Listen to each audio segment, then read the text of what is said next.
room, and I don't know if you saw the news last night. I've got dish everywhere, and so I can watch in my apartment here in the city. I can watch all the Tulsa news and everything. But they've got a huge area where they've now looking at exploration down in Pittsburgh County for oil and gas, of all places, you know, down in the hills. And so that's encouraging to see if there's the oil there. Last year we had a huge, I called it the Battle of the Billionaires. We had the Devons and the Larry Nichols and the Chesapeakes and the Continentals on one side, and then we had the George Kaisers, the Schustermans, the Sandridge on the other side. And it's interesting to get, not in the same room, but to get different perspectives. And we're talking about the gross production tax. You know, actually I sided with letting it go back to the original tax of the 7% of the gross production for the horizontal and the vertical wells, but we decided to compromise and put it back at 2% for 3 more years. And the speaker was instrumental. And by the way, I've been here my 7th year, Speaker Hickman, and I can say this, and he's not in the room, as probably one of the most honest speakers I've ever seen. And I think that's one thing that not necessarily do we always line up ideologically, but honesty is an unusual trait around this place down here at 23rd and Lincoln.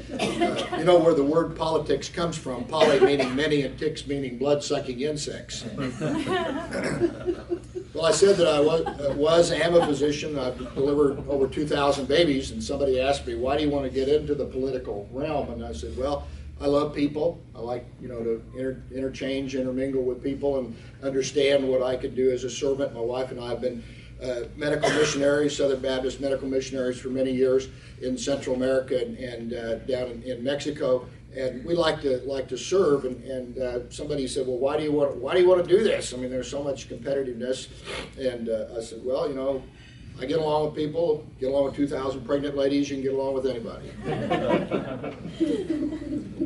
Anyway, I'll be glad to answer any questions if you have any. We've had a great opportunity to visit with Candace this morning, and your mayor, and Steve with the school, with the college, and it's really an honor to be here. I wish we could have come last night, but they kept us late. I'm an early riser, so this is just perfect for me to get down here and get to meet some, what I call real people. I go back to Broken Arrow, see my patients mostly every week, and everybody said, what are you still doing that? I said, well, you get to see real people, and a lot of my patients are constituents, and a lot of them will come in and we'll settle the blood pressure, whatever else they need, and now we're going to talk about that bill or something else going on, and I appreciate that. So I'll be glad to answer your questions. If anything else comes to mind, Candace and I have exchanged cards, and we've got some health issues with the hospital that the federal government is coming down heavy-handed with a lot of the rural hospitals, and you know, I'm sorry to say, Obamacare is not your friend. No matter what you say, it's going to take a huge impact on Medicare and healthcare as we know it today. They're lining it up for a single-payer option like Canada, and if you read the newspapers and see what's going on in Canada, even the Prime Minister of Newfoundland had to come to the United States to get his heart surgery, and that's how bad it is, what they want. But we can stop it. I have a lot of faith in the people, a lot of faith in the system. I have especially a lot of faith in rural America. Thank you. God bless. Good to meet you.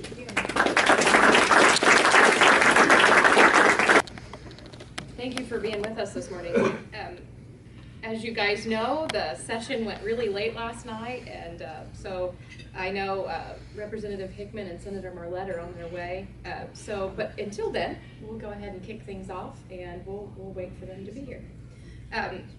Thank you for coming to our second annual Alva Day at the Capitol event.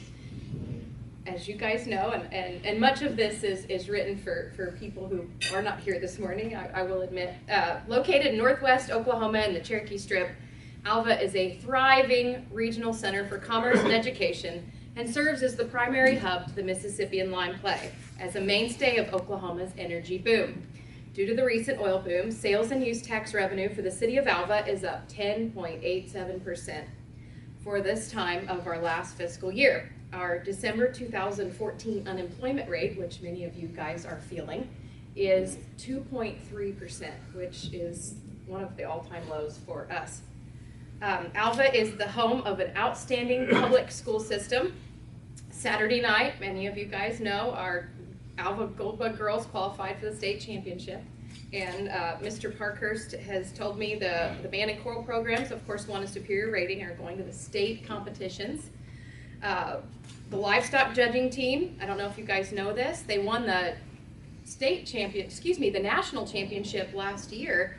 And this year, even though they're graduates, are going to Scotland to compete in the international competition. So that's pretty exciting for our area. And we right now have, Alva has a merit scholar. So very exciting for Alva. A 4-year NCAA Division II school, Alva is the home to Northwestern Oklahoma State University. In 2011, the U.S. News and World Report ranked Northwestern as the top baccalaureate college in the Western United States for the lowest student debt. They also ranked Northwestern as having the nation's most affordable campus housing. As you guys may know or may not know, our university singers are headed, I think, over spring break to sing at Carnegie Hall. So very exciting. According to the Journal Record Book of List, Northwest Technology Center is ranked highest among technology centers of its size. Northwest Tech serves 34% of high school juniors and seniors in its district. Alva is full of arts and culture. It is the home of the state's longest running arts festival, the Nescatunga Arts Festival, the new Graceful Arts Center and Gallery, the Runnymede Hotel, the Act One Theater, and the Northwest Oklahoma Concert Series, which, if you guys don't have plans tonight, one of their last concerts is tonight at Northwestern. Our downtown square was recently named as an arts and cultural district. The Cherokee Strip Museum announced they are building a new education and convention center. Rural health care is a necessity in Northwest Oklahoma. Alva is blessed to have had hospital care since 1909, providing service to Alva, the surrounding communities in Northwest Oklahoma and southern Kansas. Our hospital provides services to area businesses, their employees, and their families. The medical center provides over 100,000 patient encounters each year, and within the last 6 months has opened an urgent care facility. We are thrilled, and I know I couldn't get her here today, but I do have her coming to our Northwest Oklahoma Alliance reception at the end of March.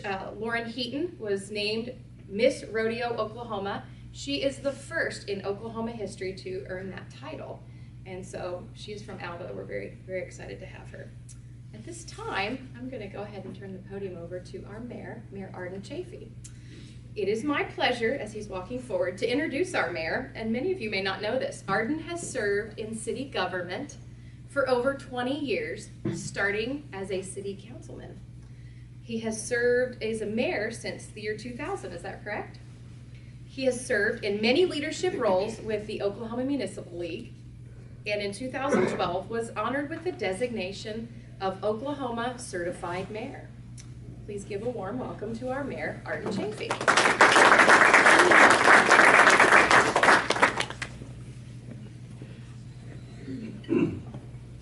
Well, I think Alex did a good job of presenting Alva and mentioning some of the entities that make us a destination. People say, well, I know where Alva is. I went through there once. But we would like for you to stop, of course. Welcome to Alva Day at the Capitol. We're glad you've chosen to spend some time with us in a session of budget shortfalls, prison overcrowding, and school vouchers. Mike, I know you're going to be busy. Charles Dickens said, it was the best of times, it was the worst of times. It was the age of wisdom, it was the age of foolishness. It is the best of times in Alva. An economic surge has hit the Mississippi Lime and impacted the counties and municipalities above it. We have increased sales tax revenue, up 14.89% from last February, a year ago. It is also the worst of times, increasing demand on our infrastructure due to traffic, retail, and residency. Windfall taxes have benefited the hospital, the recreation center, into the OSU Incentive Scholarship Fund. And while local mineral owners stimulate the economy with much needed improvements in their infrastructure, outbuildings, and equipment. The city is faced with a reduced workforce, however, due to the draw to the oil field. Much needed new equipment and funding, a new solid waste transfer station, and we will try to begin a rudimentary recycling program, getting the metal out of the trash that we haul to the landfill. it's a start. As charter members of the Northwest Area Water Team, we're planning for sustainable water supplies as we upgrade our existing well field and look for alternative supplies. The street maintenance fee that the citizens voted upon themselves is in place, and with new equipment, it should allow workers to hit the ground running this spring. It is an age of wisdom, using increased revenue to make capital improvements. It is also an age of foolishness, debt necessary to fund the new automated water meter system, so critical to water conservation, may prove hard to service. So municipal leaders are walking a tightrope, relying on the experience of our forefathers who lived oil boom to bust as a way of life. Together we'll work through it, though, while continuing to provide services and the quality of place that Alva is known for. Faith in God, agriculture, art, education, oil, and continued quality leadership makes Alva a great place to live, a great place to be from, a great place to come home to. And ladies and gentlemen, Alva is open for business. Thank you. Notice I mentioned continued good leadership, patting myself on the back, but I'd like to introduce two of our candidates for the mayoral position, and that's Steve Valencia. Steve, are you in the room? And Kelly Parker. And very grateful that both of them have offered to step up and offer to serve in this position. Thank you and have a blessed day.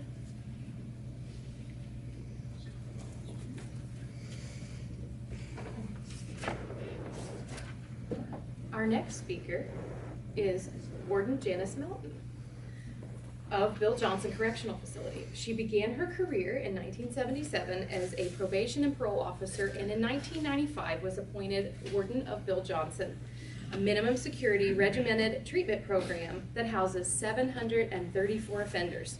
She has coordinated the physical plant construction and development of the 12-month multi-phased regimented substance abuse treatment center and aftercare. Please give a warm welcome to Warden Janice Melton.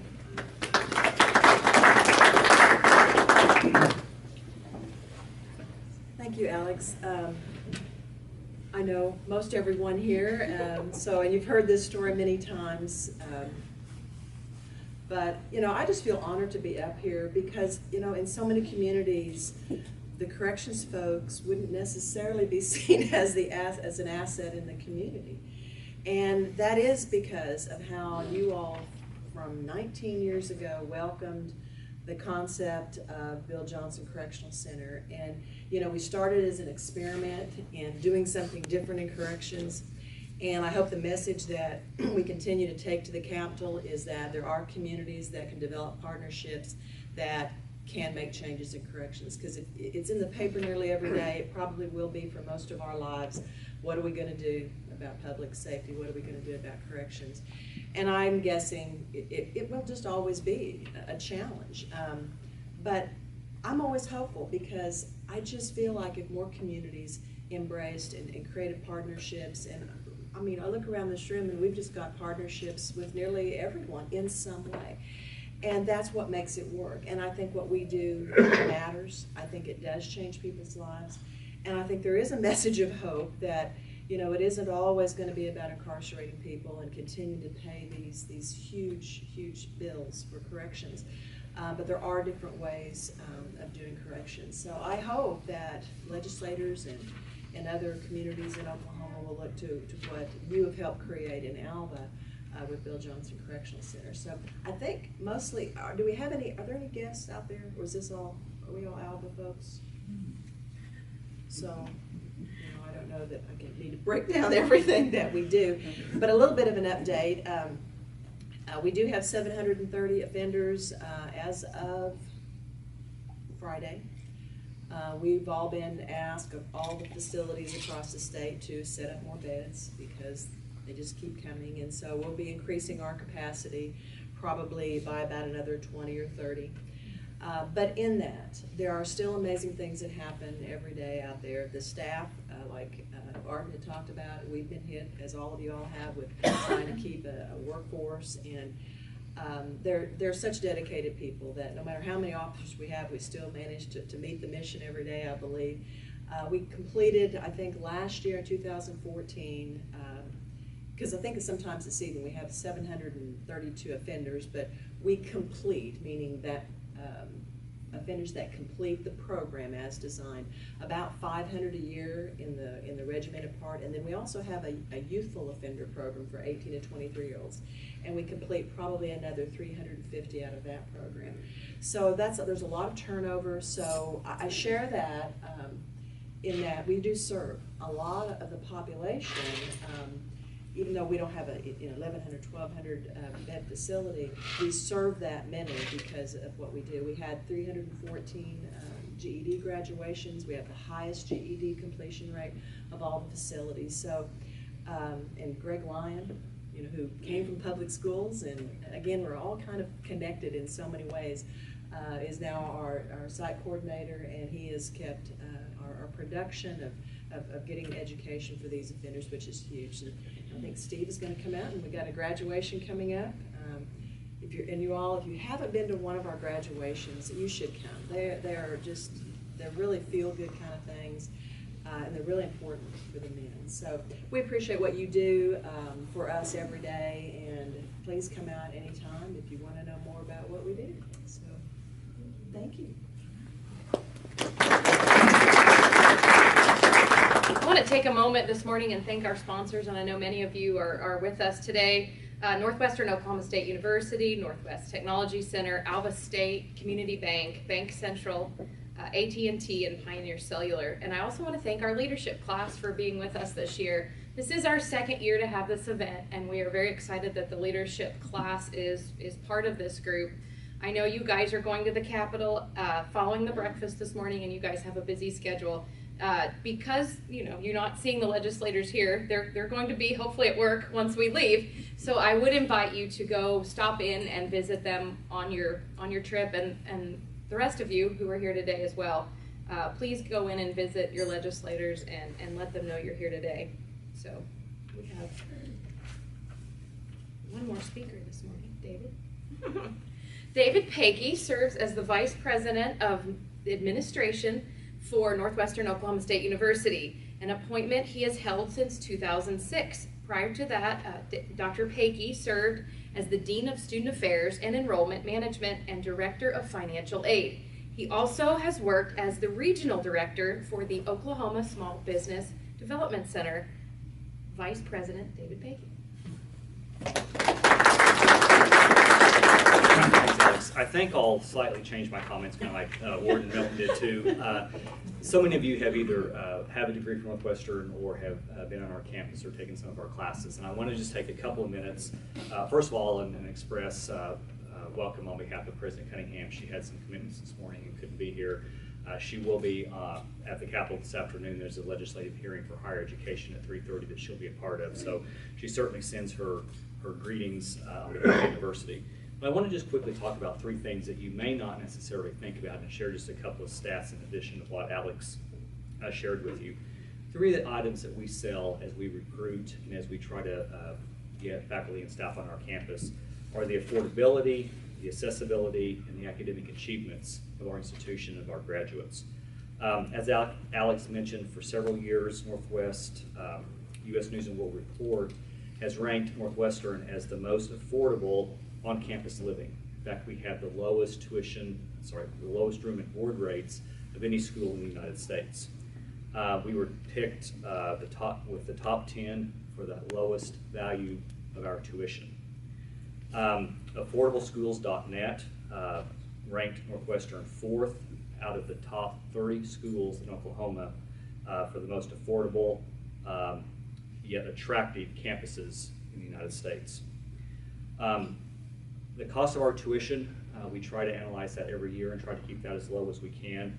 Our student loan debt rate is extremely low for our graduates.